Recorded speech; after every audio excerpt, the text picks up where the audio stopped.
Salut les bouquetins et les bouquetines, c'est Marie, j'espère que vous allez bien. Aujourd'hui, je suis très contente de vous retrouver pour vous faire le bilan annuel, le bilan de mes lectures pour 2021. C'est un peu l'anniversaire de la chaîne, on va dire, aujourd'hui. D'ailleurs, je voulais vous remercier d'avoir pris le temps de vous abonner. Merci beaucoup, ça me touche énormément. Je suis vraiment très contente de partager mes moments de lecture avec vous. Merci aux personnes qui likent les vidéos, ça me fait très plaisir de savoir que ce que je vous propose vous plaît. Et merci à toutes elles et ceux avec qui j'ai pu échanger par commentaire ou par message privé, donc sur Instagram. Merci beaucoup. Le fait d'avoir vos retours, c'est vraiment hyper agréable, d'avoir vos avis sur des lectures qu'on a eues en commun ou d'avoir des questions de votre part. Et voilà, j'arrête pour ça, mais c'est vraiment quelque chose qui me tenait à cœur justement de vous dire pour ce bilan de l'année parce que c'était le but de la chaîne et je suis vraiment très contente. Donc merci beaucoup à vous et voilà. Pour le bilan de l'année, alors j'avais fait déjà un bilan il y a, c'était en août je crois, donc le bilan des 8 mois. C'était un peu mon bilan milieu d'année.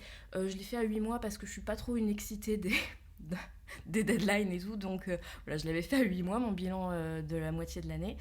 Là pour le bilan de la fin d'année, donc pour les 12 mois, je vais pas prendre les mêmes questions que j'avais prises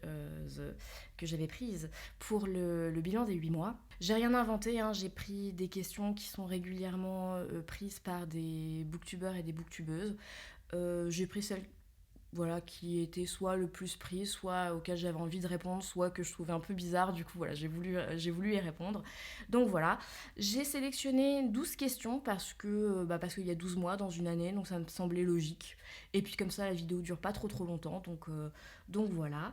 Et puis j'arrête cette introduction qui est très très longue et puis j'y vais. Première question, combien de livres as-tu lu cette année? Alors cette question me fait rire parce que ça fait un peu concours de... Mais je vais jouer le jeu parce que voilà, c'est une question qui revient régulièrement. Donc combien de livres j'ai lu cette année? J'en ai lu 64. Voilà, c'est une information... voilà, en fait, je pense que ça permet de voir un peu où on en est, savoir si on a plus ou moins lu par rapport à l'année dernière, si on a eu des pannes de lecture ou quoi. Bon, moi, j'ai pour l'instant aucune référence. Voilà, j'ai lu 64 livres cette année.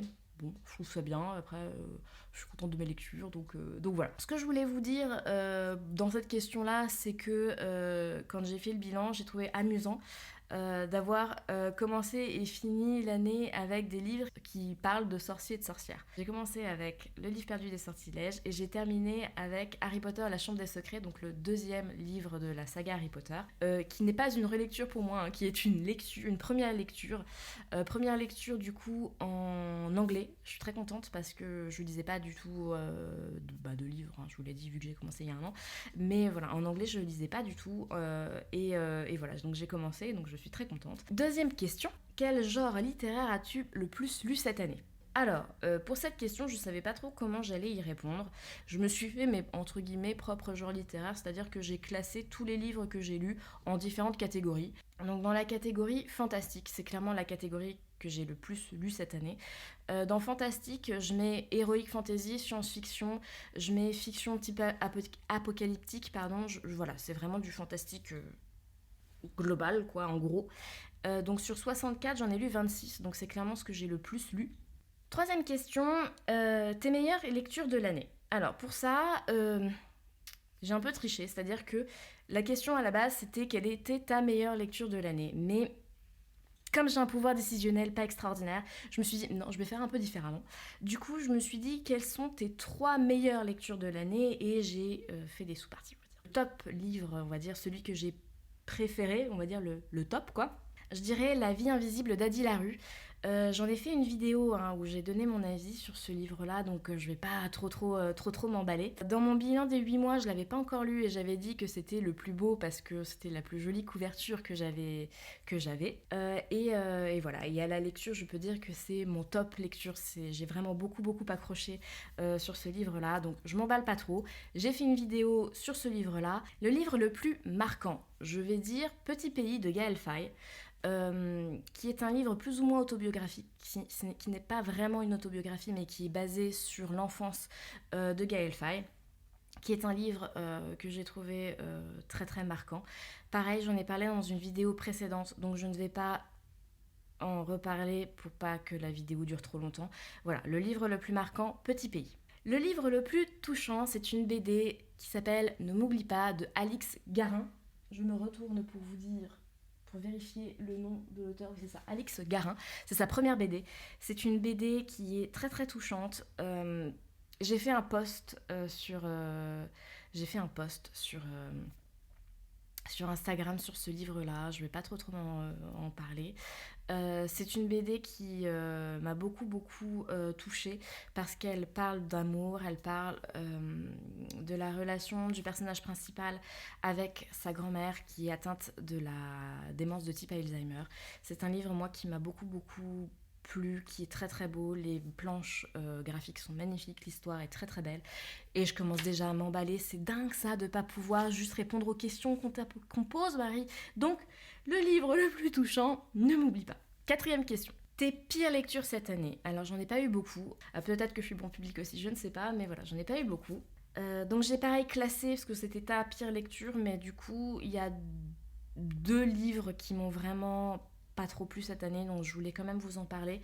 Le flop, ça a été Le Passage de Justin Cronin, qui était une lecture commune proposée par Cornelius. Alors, c'est pas du tout le problème de la lecture commune, hein, vraiment, c'est vraiment que je n'ai pas accroché à ce livre et donc j'étais déçue parce que, c'était une lecture commune et du coup, quand tu fais une lecture commune, c'est toujours vachement plus sympa d'aimer la lecture et d'être à fond comme les autres. Donc, il y avait ça et il y avait le fait aussi que ce livre était très très long et que du coup, quand t'aimes pas un livre et qu'il est très très long, c'est compliqué. Je vais vous montrer. Donc c'est ce livre-là. Et quand t'aimes pas un livre de cette taille-là, soit t'abandonnes, mais j'aime pas ça. Parce que je me dis que c'est pas parce que j'aime pas qu'il est pas bien, enfin je veux dire. Et puis je pense qu'il y a toujours moyen de trouver quelque chose d'intéressant dans une lecture, même si on l'aime pas trop. Et quand je commence un truc, je le finis. Donc voilà. Donc j'ai pas abandonné cette lecture-là. Mais je vous en ferai pas une vidéo à la base, je voulais vous en faire une vidéo, mais en fait, j'ai fait un post sur Instagram où j'explique pourquoi, donc je vais pas trop non plus m'attarder là-dessus. Après, voilà, encore une fois, ce n'est pas le problème de la lecture commune, c'est vraiment moi et le livre. Voilà. La déception de cette année, ça a été Le Joker, Killing Joke, qui est une BD, un roman graphique, qui fait 46 planches. Alors, j'ai été déjà déçue quand j'ai reçu le livre. On avait déjà un peu parlé du coup justement dans le bilan des 8 mois. Donc c'est la même déception que le bilan des 8 mois. Tant mieux, ça veut dire que j'en ai pas eu d'autres. J'ai été déçue de par la taille de la BD. 46 planches, c'est pas beaucoup. Et puis il y a une scène de violence gratuite qui moi m'a choquée et que je trouve ne sert à rien. Et voilà, n'ajoute rien à l'histoire. En fait, c'est juste violent pour être violent. Et puis j'ai pas aimé la psychologie et la relation entre Batman et le Joker. Moi je pensais qu'il allait avoir une bataille psychologique entre les deux personnages, qu'il allait avoir le développement de ce personnage, un peu comme dans le film avec Joaquin Phoenix, le Joker, qui est un film que j'ai adoré. Vraiment, j'ai adoré ce film, j'aime beaucoup l'univers Batman. Pour ce qui est négatif dans mes lectures, que ce soit le flop, donc Le Passage, ou Killing Joke pour ma déception, c'est qu'en fait, ce sont des livres pour lesquels j'attendais beaucoup. Et du coup, je pense que ça a majoré en fait mes déceptions, on va dire. Mais sinon, ça se lit, c'est des livres qui se lisent, c'est juste que moi, perso, ils m'ont pas plu. Et je passe à la question suivante, qui est la 5e si j'ai bien compté, à savoir la plus belle surprise. Alors la plus belle surprise, je dirais la trilogie des chats de Bernard Werber. J'ai fait toute une vidéo sur la trilogie des chats et la BD Demain les chats. Je vais pas en reparler parce que j'en ai parlé dans d'autres vidéos, du coup si ça vous intéresse pas, ça va être redondant. Donc voilà, plus belle surprise, la trilogie Demain les chats. 6e question, la meilleure saga. Alors la meilleure saga, je n'ai pas tergiversé, je n'ai pas cherché très loin, je vais dire La Passe Miroir de Christelle Dabos. J'ai aussi fait une vidéo dédiée à cette saga qui est la première saga fantastique que j'ai lue, qui était juste incroyable. Je pense que je la relirai un jour et vraiment voilà, j'arrête de m'emballer et j'en parle pas parce que j'en ai fait toute une vidéo. Donc voilà, La Passe Miroir de Christelle Dabos a été la meilleure saga pour moi cette année. 7e question, le meilleur roman. Alors, j'ai mes meilleures lectures et le meilleur roman. J'ai voulu séparer parce que voilà, il y a différents critères. Donc voilà, ce que j'ai préféré, mon top, c'était La Vie invisible d'Adi Larue. Et le meilleur roman, c'était vraiment une question difficile, mais voilà, j'ai quand même réussi à y répondre. Je vais dire Des nuits de sang et d'étoiles. voilà, c'est pour pas dire à dit la rue, hein, mais voilà, Des nuits de sang et d'étoiles, je vous en ai pas encore parlé, je pense que je vais en faire une vidéo complète. Euh, c'est un livre que j'ai lu il y a pas très très longtemps, que j'ai adoré, que j'avais dans ma pile à lire depuis très longtemps. Ça, par contre, je l'avais depuis un an, en fait, quasiment, dans ma pile à lire. Et il faut que je vous en parle et j'en ferai une vidéo. Et je m'arrête là parce que sinon, je suis capable de tout vous raconter maintenant. Meilleure BD, Trop n'est pas assez, qui est là, de Uli Lust. Trop n'est pas assez, qui est une BD incroyable. C'est pareil. J'ai plein de livres en fait où je vous ai pas fait de review. Donc c'est voilà, c'est résolution de l'année. Il faut que je vous fasse plus de reviews sur les livres que je lis. Donc je vais vous en parler aussi. Je me le note parce que je suis étourdie, mais je me le note pour vous en parler. C'est la meilleure BD que j'ai lue cette année. J'ai adoré les graphismes, j'ai adoré les couleurs utilisées, j'ai adoré l'histoire qui est basée sur la vie de l'autrice. Et voilà, je vais pas en parler maintenant, mais je vous en parle bientôt. Le tout dernier livre qui est arrivé dans ma pile à lire en 2021, c'est Millennium. Attendez, j'ai fait un tas, mais il y avait le livre en dessous. Millennium. Alors, je rigole parce qu'en fait, je suis une personne horrible. En fait, Millennium, je l'ai offert à un membre de ma famille à Noël et il nous a dit qu'il l'avait déjà lu. Et du coup, je l'ai ramassé pour moi. Donc, je suis en train de le lire. Par contre, je suis pas non plus vache, quoi. Je l'ai ramassé, mais je lui ai offert un autre livre. Du coup, donc voilà, le dernier livre qui est arrivé dans ma pile à lire en 2021, c'est un cadeau que j'avais fait à quelqu'un et que j'ai ramassé parce qu'il l'avait déjà lu. Mais voilà, quand même, je suis pas complètement horrible, hein, je le répète, je lui ai offert un autre livre. Mais voilà, donc Millennium qui est arrivé dans ma pile à lire et que je suis en train de lire. Et voilà, et donc là on est le 12 janvier, j'ai fait une petite story ce matin pour vous dire que j'avais un peu la tête dans le cucu, n'est-ce pas? Parce qu'en fait j'ai lu tard et je suis restée très longtemps dans le livre, c'est-à-dire qu'en fait j'étais en train de penser au livre et j'arrivais pas à m'endormir parce que je pensais au livre et que je voulais avoir un peu l'histoire, le dénouement, le truc, le machin, et je me faisais tout un film. Du coup, ce livre-là est donc arrivé en dernier dans ma pile à lire, je suis en train de le lire. Voilà, il me reste, je sais pas, un tiers peut-être. Incroyable. Alors, c'est un livre, je pensais pas lire ce genre de livre, très honnêtement, parce que c'est très très sombre, c'est vraiment un livre très très sombre. C'est un classique, alors peut-être que vous l'avez... c'est un classique dans le genre, donc peut-être que vous l'avez déjà lu. Donc voilà, moi c'est pas du tout le genre de livre sur lequel je me serais tournée, parce que je pensais être pétocharde. Vraiment, je pensais être très très pétocharde et très très sensible. Et en fait, je suis plus curieuse que pétocharde, donc j'ai voulu essayer. Et depuis que je l'ai, je ne le lâche pas. Et genre, c'est vraiment dur des fois de me dire non mais Marie, pose-le, c'est bon, tu liras la suite plus tard. Vraiment, j'ai envie d'avoir la suite.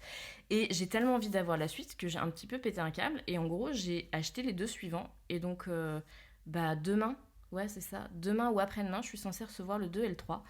Donc voilà, je suis à fond, je suis vraiment à fond. C'est pareil, il faut pas que je vous en parle parce que je vous en ferai une vidéo. Mais voilà, Millennium. Donc là, je lis le premier. J'ai le 2 et le 3 qui vont arriver. Alors, d'après ce que j'ai compris, l'auteur, il avait écrit donc les trois, là, les trois premiers. Et ensuite, il est décédé et la suite a été écrite par quelqu'un d'autre. Donc déjà, je vais commencer par les trois parce que je trouve ça juste dingue. J'ai des gens qui... Il y a des gens qui m'ont dit, là, sur Instagram, que le premier n'était pas le meilleur. Du coup, franchement, là, je ne tiens plus.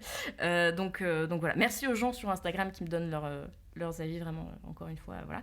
Mais vraiment, c'est une lecture incroyable. Vraiment, donc j'ai appris des choses sur moi, à savoir que je ne suis pas si sensible que ça, et qu'en fait, j'aime vraiment bien ce genre de livre. Donc voilà, à noter que j'aime vraiment bien ce genre de livre. Donc voilà, faut que je me rencarde sur des livres comme ça. Donc voilà pour le dernier livre arrivé dans ma pile à lire. Question suivante, je suis complètement perdue parce que je me suis emballée avec Millennium. Donc première lecture de l'année, voilà, je viens d'y répondre, donc Millennium. Et j'arrête, mais voilà, je suis en train de le lire, c'est incroyable, et voilà, j'arrête cette question. Question suivante, roman que j'attends de lire pour l'année à venir, et qui va sortir donc cette année, quoi. Alors, je ne regarde jamais les sorties littéraires, vraiment, mais mes piles à lire se font en fonction de ce que je vois sur Instagram, en fonction de vidéos que je regarde sur Booktube ou de trucs comme ça où je flâne dans une librairie ou autre. Vraiment, je regarde jamais les sorties littéraires. Et je l'ai fait 2 fois. Donc la première fois pour le bilan des 8 mois et là pour le bilan de l'année. Donc j'ai regardé les différentes sorties littéraires et il y a un livre qui sort demain, donc le 13 janvier, et qui s'appelle La petite ritournelle de l'horreur de Cécile Cabanach. On va dire que ça se dit comme ça. Je vous donne le résumé parce que voilà, faut qu'on se hype un peu quoi. C'est le but quoi. Derrière les murs se cachent les plus sombres des secrets. Un appel au cœur de la nuit, des gyrophares qui tournoient dans l'obscurité, une vieille bâtisse à l'abandon. Quand la commandant Virginie Sévran arrive sur les lieux, les techniciens de l'identité judiciaire sont déjà à l'heure et l'intérieur. Ils font face à l'insoutenable, à la noirceur de l'âme humaine. Un cadavre d'une gamine dissimulée derrière une cloison que le nouveau propriétaire venait d'abattre. Là, au milieu de la campagne francilienne, le silence est oppressant. L'angoisse monte. Et bientôt, les murs confient 2 autres corps aux policiers. 2 autres enfants. Rapidement, la sidération laisse place à une enquête éprouvante. Certainement la plus sordide de toutes celles auxquelles la commandante et son binôme, Pierre Biolay, ont été confrontés durant leur carrière. Une seule certitude, personne ne ressortira indemne de cette histoire. De cette affaire. Moi, je te refais le résumé de cette affaire. Comme je vous l'ai dit juste avant, voilà, tous les trucs sombres et tout, c'est pas du tout des choses que je lisais. Mais franchement, quand je vois ce que j'aime Millennium, je me suis dit qu'il fallait que je tente d'autres livres comme ça. Du coup, j'ai cherché voilà, dans les sorties littéraires un peu des livres qui avaient l'air un peu chelou. Et donc, je suis tombée là-dessus. Donc, je pense que je le prendrai plus tard. Mais voilà, ce livre-là m'a bien tenté de par sa noirceur, justement.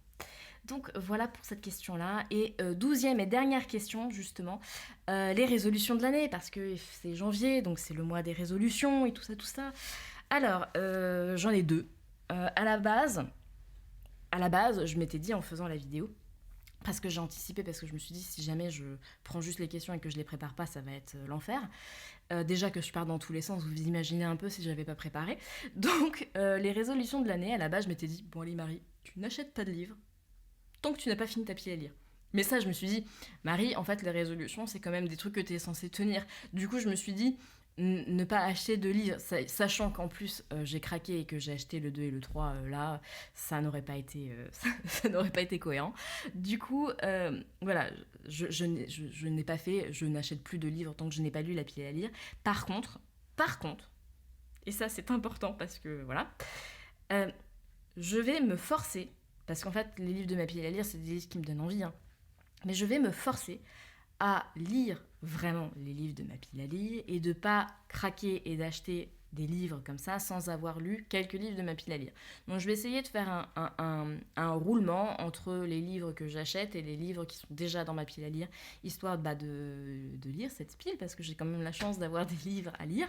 Du coup voilà, je vais essayer de pas complètement craquer parce que je suis très influençable et que je vous ai dit que moi mes lectures et mes pile à lire et tout ça se faisait sur YouTube et Instagram et que j'y suis quand même très très régulièrement hein, sur YouTube et sur Instagram et que les livres que je trouve cool je les mets dans une wishlist et après j'ai une wishlist comme ça et problème de riche j'ai envie de vous dire mais voilà du coup je vais essayer d'être plus raisonnable sur mes wishlists et je vais essayer de vraiment écumer on va dire mes pieds à lire, d'autant que c'est même pas des livres qu'on m'a offert et que je me dis j'ai pas envie de les lire. Là c'est des livres que moi j'ai achetés et que je mets du temps à lire. Donc voilà, d'ailleurs je vous ferai peut-être une petite vidéo pile à lire.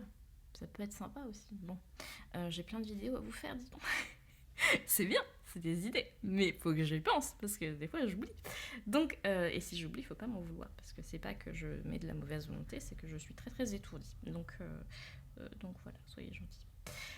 Donc, première résolution, c'est ça, c'est écumer un peu la pile à lire et pas péter un câble avec mes wishlists. Deuxième résolution, mais j'ai bien commencé, c'est sortir un peu de ma zone de confort. Dans le sens où, voilà, cette année, moi j'ai découvert que j'aimais beaucoup les romans fantastiques, on va dire de façon globale. Mais, et puis c'est cocooning, c'est sympa de rentrer dans un autre univers, et puis ça fait vraiment la bulle de je déconnecte complètement de ce qui se passe actuellement parce que c'est pas cool.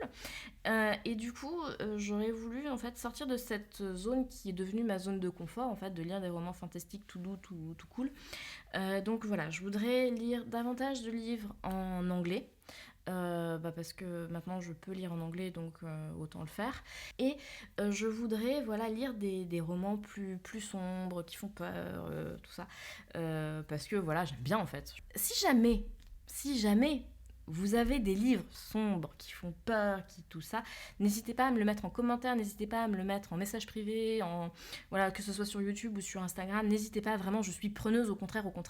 Par contre, il faudra que je sois raisonnable pour respecter mes résolutions de pas péter un câble sur la wishlist.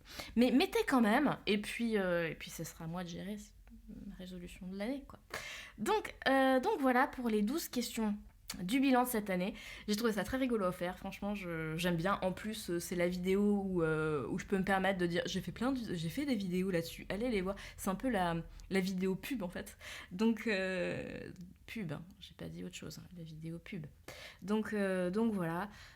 Bilan de l'année, je suis vraiment très très contente de cette année, je suis très contente des lectures que j'ai faites. Honnêtement, il y a que 2 lectures qui m'ont déçue. Une qui, l'écume des jours, pareil, j'ai fait une vidéo là-dessus. L'écume des jours qui m'a rien fait ressentir de particulier. Donc voilà, il y a 3 livres qui étaient bof, mais il y en a 61 qui étaient vraiment hyper cool, que j'ai aimé, voire adoré. Donc très très bon bilan, on va dire, au niveau ratio de aimer, pas aimer et tout. Vraiment très très belle année de lecture. Vraiment, encore une fois, merci énormément aux abonnés, merci aux gens qui like, merci aux gens qui commentent. Je suis vraiment très très contente de cette petite aventure là, parce que le but c'est d'échanger, de parler avec des gens qui aiment lire, qui comme moi découvrent la lecture, et vraiment c'est dans le but d'échanger. Donc merci beaucoup aux gens qui échangent, et voilà, donc je suis vraiment très très contente. Très très très contente. Je vais pas trop m'emballer parce que sinon ça va vraiment tourner au cucu. Donc voilà, merci beaucoup, merci encore, et j'arrête. Donc très très belle année. J'espère que la deuxième année sera aussi cool, et voilà, j'arrête cette vidéo qui est peut-être déjà un petit peu longue, et je vous dis à très vite pour une prochaine vidéo, et d'ici là portez-vous bien. Bisous.